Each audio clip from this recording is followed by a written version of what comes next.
Oi, gente, tudo bom com vocês? Hoje eu vim trazer aqui uma dica que eu uso para fazer os relatórios da turma. Eu sei que é muito difícil para algumas pessoas, porque é muita criança dentro da turma, você precisa ter todo o cuidado do olhar e saber o que pode ou não falar sobre ela naquele relatório. Então eu trouxe para vocês algumas dicas que eu uso para me nortear. Então, gente, a primeira coisa que eu vou apresentar para vocês é o diário de bordo. Eu uso para ter uma visão melhor dos meus alunos, porque é muita criança dentro da sala, a gente precisa ter uma visão exata de como é cada um, né? Então, eu sempre separo a hora da educação física para botar os documentos da sala em ordem, e aí eu também separo um tempinho para fazer esse diário de bordo. Eu sempre deixo ele em cima da minha mesa, porque às vezes durante as atividades, ou alguma coisa que aconteça aqui na sala, a criança se destaca, ela mostra algo diferente, você precisa ter aquela visão na hora de escrever no relatório, então eu coloco no diário e escrevo. Outra coisa também que eu faço é perguntas. Eu tenho aqui um questionário, umas perguntas que me norteiam. Então, a primeira pergunta que eu faço é como foi a adaptação? Porque aqui na educação infantil, na primeira semana, nós temos a semana de adaptação, né? De que é a semana de acolhimento, algumas crianças nunca vieram à escola, não sabem como funciona. Então, eu pergunto assim, como foi a adaptação dessa criança? Essa é a primeira pergunta.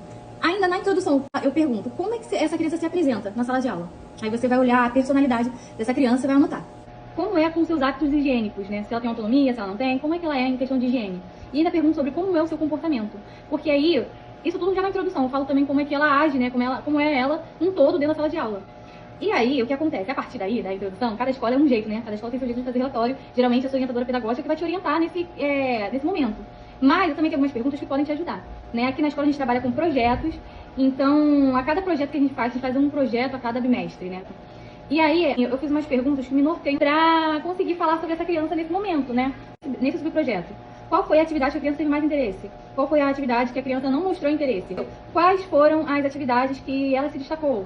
Como a criança reagiu de acordo com essa tal atividade? Que geralmente tem uma atividade que a gente destaca, né? Pra ver como é que é a reação das crianças nesse momento. E aí, como foi a reação dessa criança? De acordo com a intencionalidade desse projeto, como é que essa criança se desenvolveu? A habilidade foi ampliada na criança? As perguntas, assim, não mudam muito, entendeu? Geralmente é uma pergunta relacionada ao que a gente fez naquele projeto.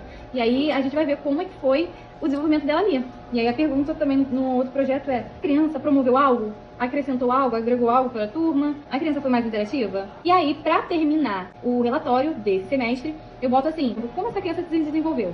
Né? Como ela foi ali no final desse semestre, como é que ela se desenvolveu pessoalmente. E também pergunto sobre a questão da socialização. Como foi a socialização dela? Ela se dá bem com todos da sala? Como é que é ela com as crianças aqui no meio da sala de aula, né? Então é assim que eu faço o final do meu relatório. E aí, gente, eu faço essas perguntas de acordo com a estrutura do meu relatório para me ajudar a me dar um norte. E isso tem me ajudado bastante, porque antigamente eu ficava horas fazendo um relatório de, sei lá, uma criança, entendeu? E eu precisava fazer de 20. Então, assim, é muita criança, e pra me ajudar eu uso isso. Então é isso, gente. Quis compartilhar com vocês e um beijo.